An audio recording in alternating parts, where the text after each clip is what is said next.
Tim, thank you for that clear-eyed, somewhere between clear-eyed and very sobering assessment of current situations in Indonesia and implications for Australia.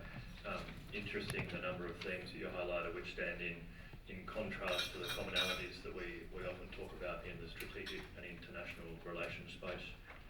We've got a good solid 45 minutes and a little bit longer perhaps for questions. Again, if I could ask you to stand, we've got some roving mics, I think, and state your name and your affiliation, and then we'll navigate through the Q&A session. If we don't have an enormous leap of hands, I could perhaps throw the first question, but please, of course, any questions from the floor, please.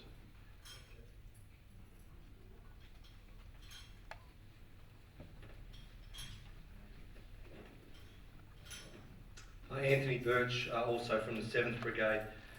I'm interested, I think, from an Australian perspective, the oligarch control and, alleged political corruptness probably are at tensions with our own beliefs, but the increase in democratisation and also freedom of the press in Indonesia, do you see a tension rising there, and if so, does that present a risk or opportunity for Australia? Thanks, Anthony. Tim,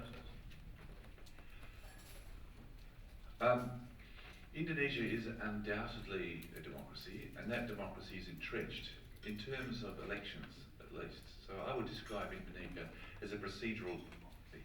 In other words, power changes hands through elections, and it does so peacefully. And Indonesia has been spectacularly successful, in my view, in running elections. Of course, after every election there have been court cases. I think it's significant that when election results are disputed, they are taken to the Constitutional Court, and that the parties accept the outcome of the Constitutional Court's ruling, even though a former Chief Justice of the Constitutional Court is serving life in prison for corruption in election result cases at the local level. And I think that's significant too, that you have corruption. There's no question there's corruption. But when it is uncovered, a person in that sort of a position can face justice and be sent to jail, and the institution that he led, the Constitutional Court, can still be respected and can still be seen as a fair arbiter of election outcomes. So Indonesia has a functioning procedural democratic model, and it has functioning organs that manage that sort of transition. Indonesia, after Suharto's fell, however, had aspirations to move towards a liberal democratic model, and the amendments that were introduced between 1999 and 2002 transformed its constitution from authoritarian to a liberal democratic model with bills of human rights, separation of the powers, and so forth that didn't previously exist. Now, I think a lot of that liberal democratic model, so I'm differentiating between democracies and liberal democracies here, remains aspirational. Indonesia has not completed a transition towards a fully functioning liberal democracy. And I think that's the point of tension. Equally, the problems of corruption that predate transition to democracy have not been resolved.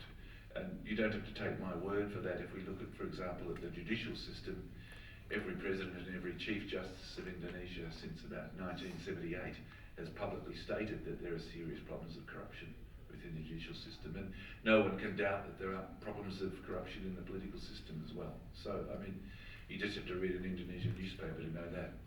So these problems of corruption obstruct the transition to liberal democracy and its completion. And I don't think there's really, again, much doubt that the liberal democratic aspirations have come under real pressure in the last 10 years or so.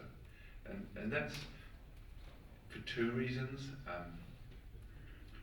Part of it is to do with the rise of Islamist conservatism in Indonesia. And I want to distinguish between Muslim conservative attitudes, which is one thing, and Islamist attitudes, which are another altogether. So a rise in Muslim piety is not the same thing as a rise in militant Islamism. But the two things have happened at the same time. So there has been a rise in what you might call right-wing Muslim intolerance at a particular sector of the community. Put another way, Indonesia is not immune to the wider moves towards populism and authoritarianism around the world.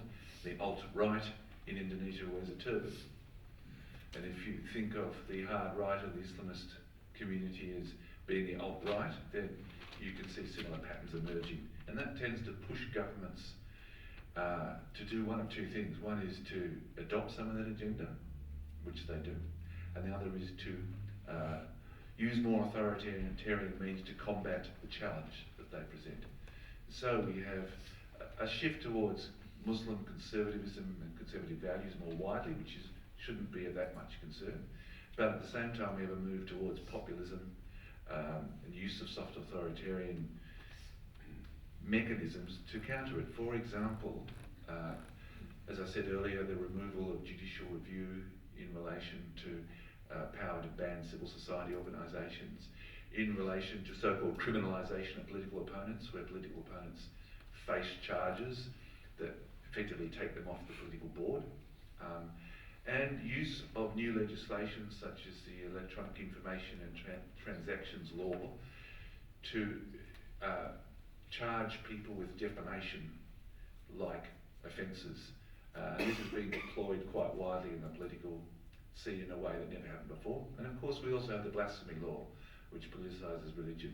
And in all those areas, there has been a gradual escalation of the use of these mechanisms against political opponents and minority groups. So,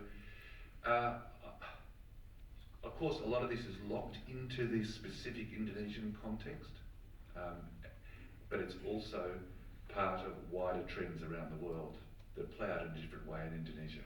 As regards media, yes, Indonesia has got a free and vibrant media, but it also has hugely concentrated media with enormous networks of media across a range of platforms held by particular wealthy company groups and individuals who acquire enormous political power. So, as I said to you previously, many political parties in Indonesia are effectively owned or controlled by wealthy individuals. Prabowo established Gerindra as his party. Surya Paloh has the Nasdems. Surya Paloh is an enormously powerful media magnate. So, whilst Indonesia's media is free, sometimes feral, it's a ever interesting media with an enormous number of players, hugely diverse. That diversity, however, is limited by concentrated media holdings that are tied to political parties, and that linked in with the use of defamation law creates a worrying mixture for those who think Indonesia should be moving more clearly along the liberal democratic path. Ibu Fifi, if I could ask you to respond to some of those similar issues as well, particularly in terms of the links between what observers have noted, perhaps soft authoritarianism in Indonesia, nationalism in Indonesia, but also whether there are particularly unique Indonesia factors at play, or is this part of a more broader global movement? Sure, thank you. Those are some of the factors that affect Indonesia's politics at the moment, and I think also to highlight some of what Professor Lindsay has said. I mean, identity politics is indeed a factor at the moment, and it has hugely influenced some of the decision making in Indonesia. But if you see the result of the recent election, it has not achieved the what we fear the most in terms of the impacts of this identity politics. But in a way, it has also influenced Indonesia's foreign policy in a way. I mean, if you see, interestingly, if you see Jokowi's mission statement that he submitted to the election committee just before the campaigning starts, comparing that to the one that he submitted in 2014, where he mentioned about, hugely about his maritime vision, about his also Indo-Pacific. This one around, he incorporated issues related to Islam and how he plans to pursue closer engagement with Islamic countries, increasing trade with these Islamic countries because he views that that's one of the loopholes that Indonesia can fill to increase its trade and so on. So these are this identity politics related to Islam has not only influenced domestic politics but also foreign policy as well. Other factors related to identity politics, I think, also relates probably when it comes to China. When we talked about China and in terms of geopolitics, I mean, in terms of foreign policy and how China in the region, China in Southeast Asia, we talked about Belt and Road initiatives. But for the general public, it's mostly about identity issues, about Indonesians and also Chinese Indonesians in Indonesia. So when we talk about Belt and Road initiative for the general public, is more about their concern is more about Chinese foreign workers coming into Indonesia to conduct these projects. So these are among the identity issues that also influence our foreign policy. And also, in a way, in the fact that it also has influence in terms of democracy. I mean, when you talk about Islam influencing Indonesia's domestic politics in a way that has also something that is raised frequently throughout the last election is that, and which is also a concern, is that questioning about whether democracy is the identity of Indonesia, whether or not we should embrace a more Islamic Khilafah and so on and so forth. Those are among the things that is influential in Indonesia's domestic politics. But if you see the result of the election, it has not resulted in a way that we fear the most. But also you have to take into account that these factors, these identity factors, has so far also influenced our foreign policy as well. I think a point needs to be made about the nature of Islam in Indonesia, which is that its key characteristic is fragmentation. It has always been so, and that Indonesian Islamic groups are diverse and various and have always competed with each other for influence. And so you have the world's two largest Muslim mass organisations, Nahdlatul Ulama and Muhammadiyah, which claim variously between 60 and 70 million, depending on which claim you're looking at, but a lot, which have always historically competed for influence and power.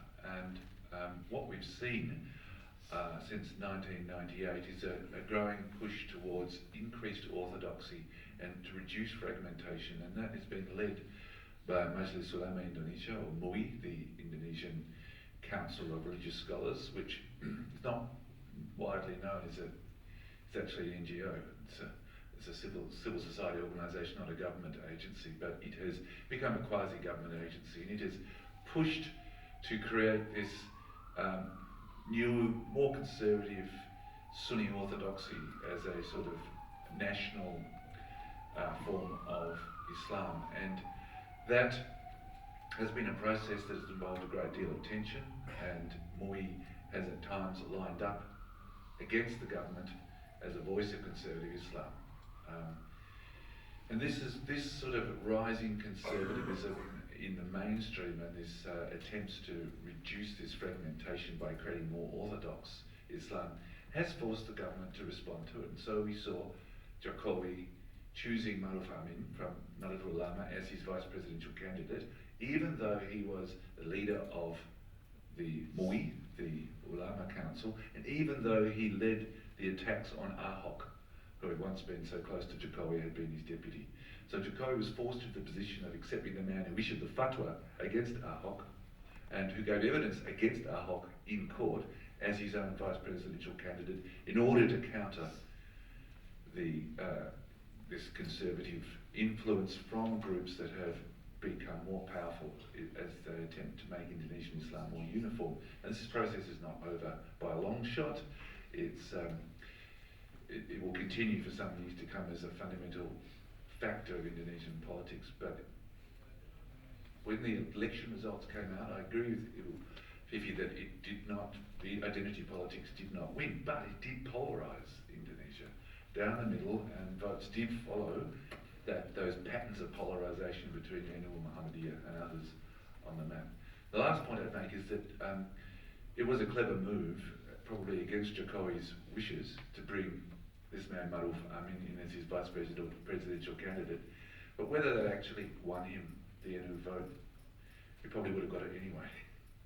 So the point is that this move to a more uniform form of Islam in Indonesia plays out in politics, and identity politics have now become a fixed feature of politics in a way they weren't before, even if the Conservatives don't win.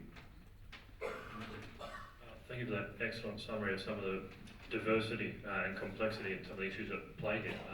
Another question from the floor?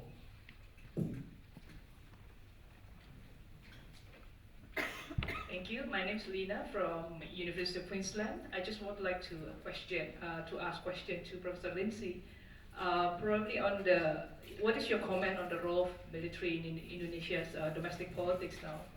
Do you think that the current Jokowi administration can actually have full control, like have a solid support from the military? Thank you. Not being an expert on the army and politics in Indonesia, I think I might just rush out the door at this point, especially in a room full of military people. I don't, well, I'll start with the obvious, that there's no prospect of an army takeover in Indonesia. It's not even an issue that's even for discussion. But Jokowi has spent a lot of time brokering relations with the army, and in particular with former generals, and as any sensible Indonesian president will. The army remains an important force in Indonesia, although it is not at the centre of the political stage.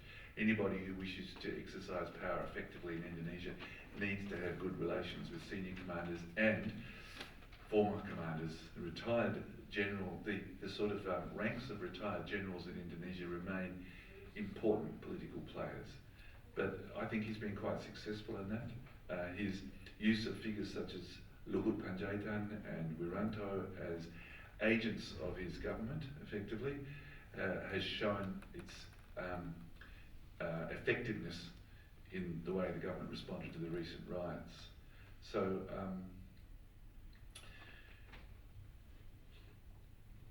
Jokowi's government undoubtedly has been quite effective in this area and will probably continue to do so, but will the army move into centre stage in Indonesian politics? I doubt it very much.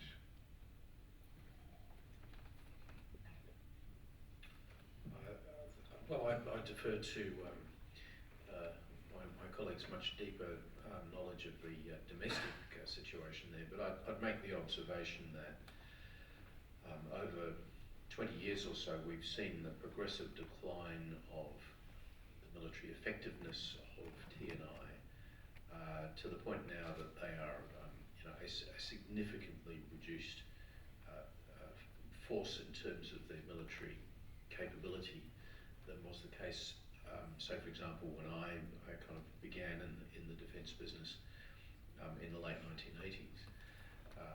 In the 1987 Defence White Paper, Kim Beazley's White Paper, Australian military strategy was really designed around how to deal with what was called a low-level conflict, potentially involving Indonesian forces operating around the north of the country. I can say that simply has not been a feature of Australian defence thinking probably for about 20 years now. And a good thing too, because I don't know that it was ever a particularly valuable focus for what our own forces should do. But my point in raising it in the audience here is just to say that from a military perspective, as opposed to maybe from how they operate in terms of domestic politics, the Indonesian military is significantly less of a player than it used to be. I'd agree with Tim. I think that politically, my sense is that they are a declining force in terms of internal politics. One measure of that is the lack of money which is being provided to them for re-equipment. So it seems to me that more generally the trend is to see them being marginalised. One wonders if there's ever a point where that gets to a stage where the military says, no, hang on, that's just not acceptable, and that might lead to some sort of dramatic reversal of how they wish to intercede in the political process. I don't know the answer to that. A diplomat recently described the tensions over the election outcome as one group of retired generals having a go at the other group of retired generals, and they having a go back. And I think there's some truth in that. But if you were Jokowi, you'd probably look at the way the armed forces and the police responded to the recent riots and feel fairly comfortable in your position, because, as I said earlier, government in a broad sense had closed ranks behind Jokowi towards the end of the election, and certainly confirmed that after the election results were announced by the Electoral Commission, and there was a strong sense of solidarity backing the government, and they were efficient, perhaps to an extreme, in dealing with the riots. So he has marshalled the police and army pretty strongly behind him in order to get through this transition and for the government to be in place, and they will be expecting some rewards for that, and they will doubtless get them. The question is where it all stands a year from now.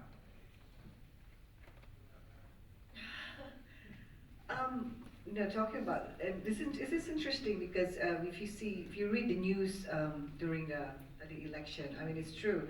The names that keep popping up are mostly retired generals. You don't hear much about what the current generals are doing these days.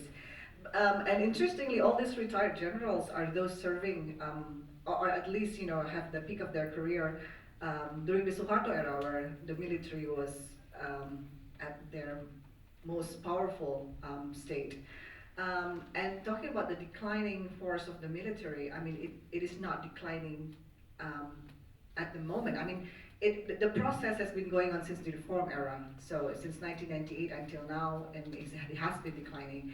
I'm pretty sure that there are still voices inside the military wishing that they could have at least a portion of what they used to have during the Suharto era. So this is the voices that seem to, also play a role in much of Jokowi's interaction with the military. Jokowi's interaction with the military has been interesting. I mean, Jokowi himself, I don't think he really understands all the dynamics with the military, and he wishes not to really understand it. So he leaves it to the people who actually understand it. But he also cannot escape the fact that he needs to have good relations with the military. So he's forced one way or the other to engage the military, to appear closer to the military. So this is something that he feels that he needs to do. And I don't think that much will change in his next term. He will still listen to what the retired generals in his cabinet will tell him, how to engage with the military. Some might be good advice, some might be not so good advices. But like I said, we don't expect much change in terms of his interaction with the military. But Fifi, before we go to the floor, could I perhaps ask you to expand a little bit on views in Indonesia? Since reforms leading up to 2004, the Indonesian military maintained its territorial presence throughout the country. From your perspective, do you see a difference between the Jakarta view of the TNI's role in Indonesian statehood and views that might be further afield in the country? Professor Lindsay, you might be more the appropriate person to answer this. No, I'm seriously, I might not be the right person to answer this. My background is from foreign policy, but like I said, there are voices, intentions for the military to at least have a portion of what they used to have. Earlier this year, there was a huge deal. We discussed about the idea to how do I say this? The idea to give some positions as senior official in some ministries to active generals, which is an idea that was strongly opposed by a lot of people, both in the government and also scholars those who study closely about Indonesia's military. But it seems that the idea was, Jokowi was, I'm not sure he completely understands the impact of such an idea would be, but he seems to not object the idea to have this active general serving in some of the important senior officials positions in the ministries. So and also, these kinds of ideas, I suppose, are the ideas that exist in Jakarta at the moment, because of this uncertainty of what to do, in terms of the military's involvement in the politics. So yeah, that's all I can say at the moment. I see. That all relates to the idea of bringing back parts of Dwi Fungsi. Dwi Fungsi came to an end, the dual function, political, commercial and military functions all came to an end as one of the key reforms after the fall of Suharto, actually brokered by Yudhoyono to a great extent. And the question is, can some of that be unravelled again to give the military more access to political power and therefore commercial power? And it hasn't happened yet, but some of the speculation is that after the security forces so strongly backed Jokowi recently, that he owes them and that they're likely to start pushing for some of these benefits again. That would be a very big step because it's so politically controversial. One of the arguments goes that civil society has been weakened and marginalised in Jokowi's first term and that their opposition to it is going to have less impact. So maybe that question will come up again. But I think, as I said, we will see how this year ahead unravels.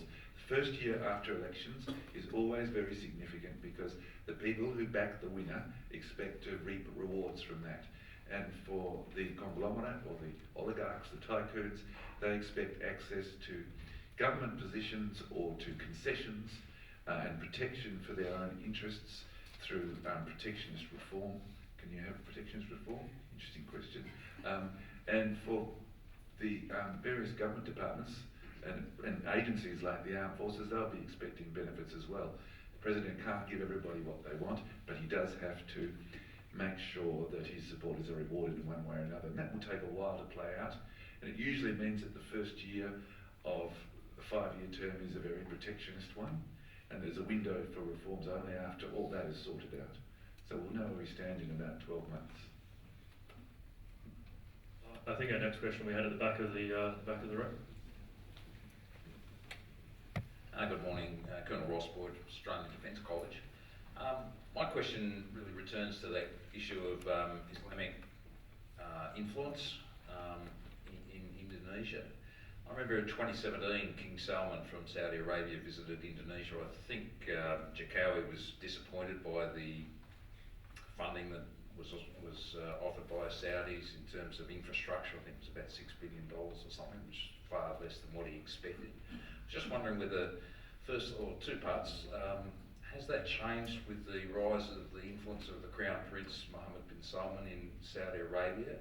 And secondly, has Saudi continued to influence soft power in Indonesia with funding for madrasa and hosting students and teachers in Saudi Arabia? I mean, is that a factor that we should be alert to, or is it something that's a bit of a beat up? I guess Tim and Ibu Fifi, I'd be interested in your comments. Sure. Last year, my institute, CSIS, conducted a polling mostly intended for the millennial generation. And one of the questions asked was that, which country do you think has the most,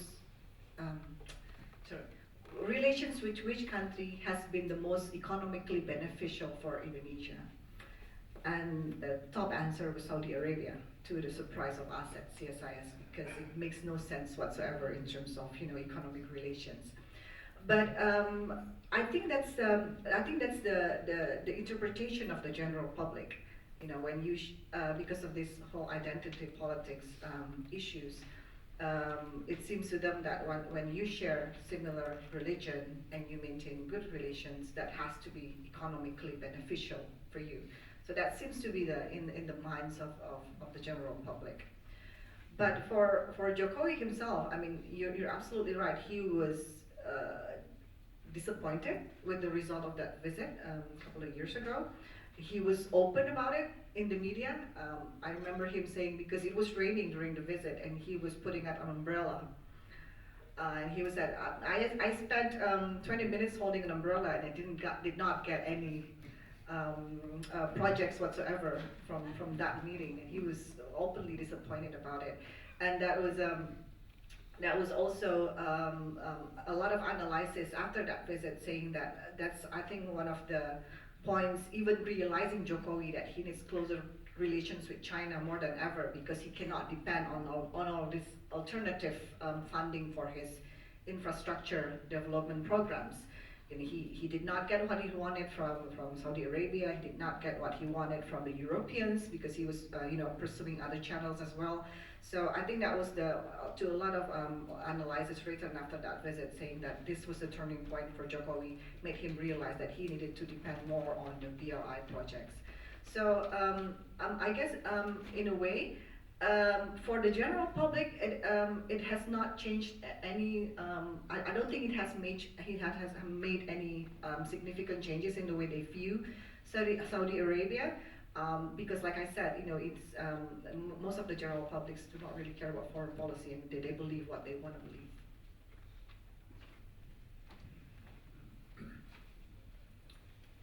I think sometimes the influence of Saudi Arabian Wahhabism proselytization in Indonesia is exaggerated. In fact, I think it's usually exaggerated. There's no doubt that Saudi money is used to promote Wahhabi values in Indonesia. You go to any of the Islamic State universities or institutes in Indonesia, and almost all of them, I've been to them all, almost all of them have got a Saudi corner in their library funded by Saudi Arabia with Wahhabi texts and books that's generally empty. Some of them have in the other corner an Iranian corner with Shia texts and books, also usually empty. But they are present and they put money into an enormous number of schools and institutions. Does that mean that those places become Wahhabi? No, not usually. Does it influence some students? Quite probably. But it hasn't led to Indonesia becoming a Wahhabi Muslim society, and I think the notion that it could is a bit ridiculous. But it's there, and it's an influence, and is one of the contributors in some ways to a shift towards a more conservative position. There are some Wahhabi communities, but they are generally seen as marginal in Indonesia, and actually are sometimes on the receiving end of a fair bit of discrimination themselves. They're not seen as mainstream, and the mainstream organisations don't like them at all. I think the issues about Islam in Indonesia are, to a great extent, internal and domestic. They're not driven by the outside, although that may have some part in it. It's not a driver. So we have to remember that expression of Muslim identity in Indonesia was constrained and prohibited in some contexts under the New Order.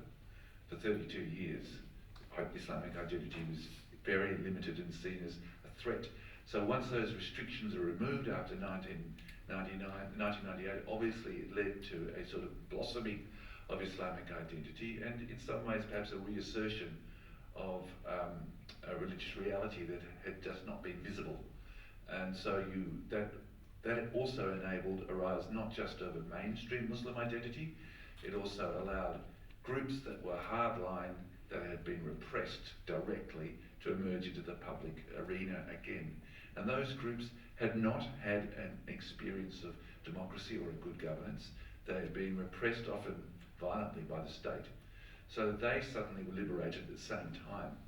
And that those groups were adept in using the new public space to gain far more influence than their numbers would suggest they should have had. And I think the struggle there is between a reassertion of a mainstream, more conservative Muslim identity that is not particularly problematic, and at the same time a reassertion of a more hardline identity that is a challenge to the state, both as a result of freeing up public space and the very effective use of new means of communication, social media, by hardliner groups that have caught the mainstream organisations completely flat-footed. I offer 60 seconds. You know you're in trouble as a country when you might think that Saudi Arabia is reflecting a sort of a high priority of your foreign policy interests.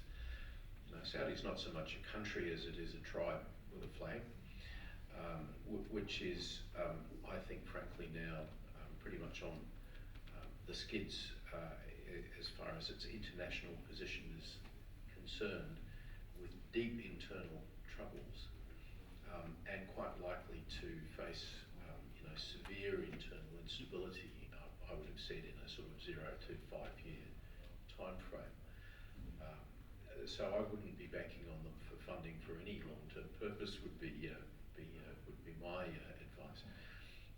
You know, listening to Tim and Ibu Fifi, you sort of get the impression of Indonesia as a country which is really struggling to work out how it can leverage its advantages, its capacity for growth, the fourth largest economy in a couple of decades perhaps, into being a real foreign policy player, which just is not, it seems to me to be sort of almost locked and deeply inward looking, in a way that can't just be explained with President Jokowi saying he's not interested in foreign policy. I mean, SBY was interested in foreign policy, but he wasn't particularly able to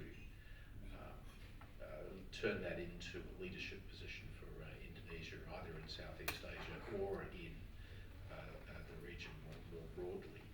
So I've stolen the mic, Matt, but I wanted to use the opportunity to ask you guys a question about, so given the country that you've described, how does Indonesia carve a stronger position for itself internationally, when it seems to me that it's just not really been able to gain traction for the ideas and concepts that motivate its foreign policy?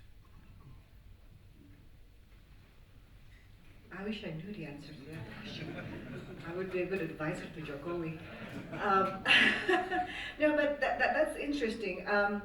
Absolutely right. I mean, Indonesia is not playing the, you know, the regional or international role that it should be playing, you know, given the size and the influence that the country should have.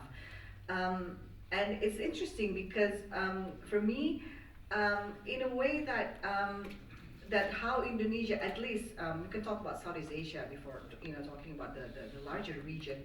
But even in Southeast Asia, I mean, since Suharto, it's been really hard for Indonesia to make any mark whatsoever in terms of, you know, any issues. And the interesting thing for me is that how the other Southeast Asian countries view Indonesia as well. I mean, there are, like you said, there are a lot of calls saying that, you know, Indonesia should be the leader of ASEAN, should be the leader of Southeast Asia, and the other 9 ASEAN countries. We hear, you know, such calls from each of the other 9 ASEAN countries as well. But for that to actually happen, it's actually been very complicated. I mean, take into the recent effort to actually have this Indo-Pacific idea to be accepted by the other 9 ASEAN countries was extremely hard. So on the one hand, there are calls for Indonesia to play a leadership role, but on the other hand, when Indonesia actually, on the rare occasion that we actually put out an initiative, it was very hard to get any support whatsoever for us.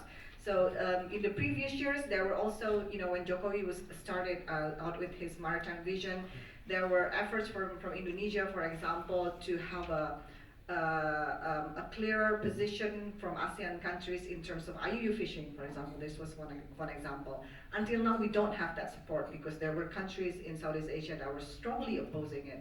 So like I said, there's this dilemma for us. On the one hand, it's really hard for us to actually get, you know, initiatives from from within the government to have initiatives in the region. But once we do, it's really hard for us to actually get any kind of support, even though amidst those calls for Indonesia to play a leadership role, there's actually hardly any support for us to actually play this role. So it's this kind of dilemma is actually making things even more complex. I heard it once said that Indonesia's so-called leadership of ASEAN was really just a veto. In other words, it could stop things happening, but it was difficult for it to start things. And I think that's a fair description of the power it exercised. I also heard former Foreign Minister under Yudhoyono Mati Nakalagawa, say that during his time as foreign minister, he spent more than 75% of his time on ASEAN. It just preoccupied him completely. I think that reflects the fact that during that time, Indonesia had this vision of itself, and this Indonesia rising as this new economic power, that it would use ASEAN to be, well, I was once described to me by a member of Indonesia's foreign ministry, that ASEAN would be to Indonesia as the EU was to Germany. So it was a quite specific notion that this bloc would become a political bloc, a power base for this rising country, as well as an economic association. However, I don't think that's going to happen, and I think Indonesia now realises that the splintering of ASEAN under Chinese influence means that it is no longer the vehicle that it will be able to use in the future, and that, I think, leaves its sort of broad foreign policy schema for the future in a mess. I don't think it knows what it wants to do. And I think that if it does achieve this growth promised by the rating agencies, and theoretically it should be able to do that if it keeps bumping along at 5%. I love the way they say Indonesia's been underperforming at 5%. We'd be happy with half that. But if it bumps along at 5%, then it should achieve these outcomes, and then it will need this foreign policy to match this new power, and it has now no plan for that, with ASEAN not disintegrating, but no longer available as a vehicle, really. Steal the mic again. I shouldn't answer my own question, I don't think, but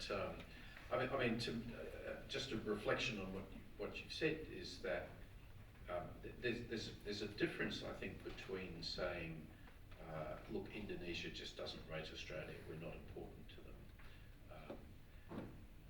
versus Indonesia doesn't actually have a concept of what its foreign policy should be, and therefore doesn't know how it can get value from the Australian relationship. I think the second of those things is the more accurate statement, rather than that there is a sort of a conscious decision that's been taken in Jakarta to say Australia's just not important. I don't know if you want to reflect on that, but that to me is there's almost an element of hope in that if it's true, because it means to say that we could create an argument to explain to Jakarta why there is value for them in wanting to do more with us, if that's the case. The question then is, what is that value? It's not economic, because we would have to do a dramatic and rapid catch-up in investment and trade to achieve that. Maybe we will at some point, but not in the near future. I mean, it may be strategic if the circumstances change geopolitically in our region and we end up being forced together, but it's hard to see what that would be. I mean, I think you're probably right, but neither of those things would happen in a hurry. I think the problem that Indonesia faces is that if it is rising, then it will need to re-equip itself for a global world, and it doesn't know what that will be. Yeah. I think we had a question in the front on the side.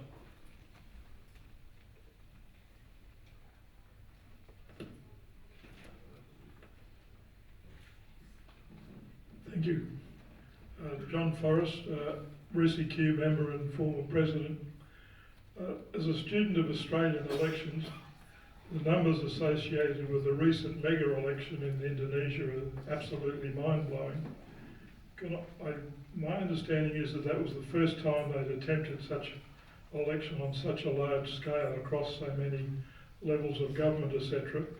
Is that an exercise that they're likely to repeat, given or is it too early to know that before they haven't done their wrap-ups? And also, perhaps this is an Australian view, but I'm really perplexed by having 600 deaths of poll workers from overwork. Could you allay any concerns that I have in that regard, that it really was overwork, please? Yes, as I said, this was the first time the presidential and legislative elections were combined, and that was a result of a constitutional court decision that altered legislation because it felt that this was constitutionally necessary. The deaths that resulted somewhat controversial, the reasons for them. There's no doubt that the sheer scale of the election and the fact that it was conducted in a single day, India has a bigger election, but it's conducted over weeks. The fact that this has all happened in one day, which made it the single biggest moment of electoral choice in world history. There were real problems with resourcing it, with having adequate staff, and there's no doubt that many election workers were overworked, some of them working around the clock for days, leading up to and afterwards. There's controversy about the death rates, given that there were 809,000 polling stations and huge numbers of electoral workers. There's an argument about whether that amount is greater than the normal death rate for that number of people. I think the consensus is that it is a little higher. Undoubtedly some of them would have died anyway because there were so many, but that there were unnecessarily high amount of deaths from overwork is the general consensus. And this has created some criticism of the various agencies involved, but in particular the Constitutional Court. And the Constitutional Court Chief Justice has said that his court needs to bear some responsibility for the deaths and hospitalisation that occurred. So there is a push now to separate the elections out again. Whether that happens remains to be seen. But another solution might be to do it over more than one day. But this is an issue that has been debated since then. I would just say that given, 300,000 candidates, 193 million voters, 20,528 seats, actually that was pretty impressive. As someone who needed more than 5 minutes in the booth just to, unwrap all the tablecloth size ballots, I have to say that was overwhelming even for the voters. For us to actually get to know the candidates, for the legislative, that was very overwhelming. Some people, some people I know, they don't have the time to actually get to know all this, over 300 people and then just, see the most interesting face on the ballot. That's what they did. But just to give you the sheer amount of how overwhelming it was. I mean, even for the voters themselves, it was overwhelming. So we can imagine just for the workers. So indeed, right. There's still controversy about the deaths. Which I think was interestingly, I personally thought that this incidents would actually be raised in the Constitutional Court during the Prabowo's case, but it wasn't. So it wasn't considered something that would, at least from Prabowo's camp, it wasn't seen as something that would be beneficial for the case. I think this issue is not over, and there will be discussion about reforming it so there is not a repeat of these events. But what form that will take and how the Constitutional Court will react remains to be seen. I think the Constitutional Court may be more flexible when it comes around because, as I said, they feel responsible. Ladies and gentlemen, I think that's been a fascinating discussion. I'd like you to join me, please, in thanking our presenters again.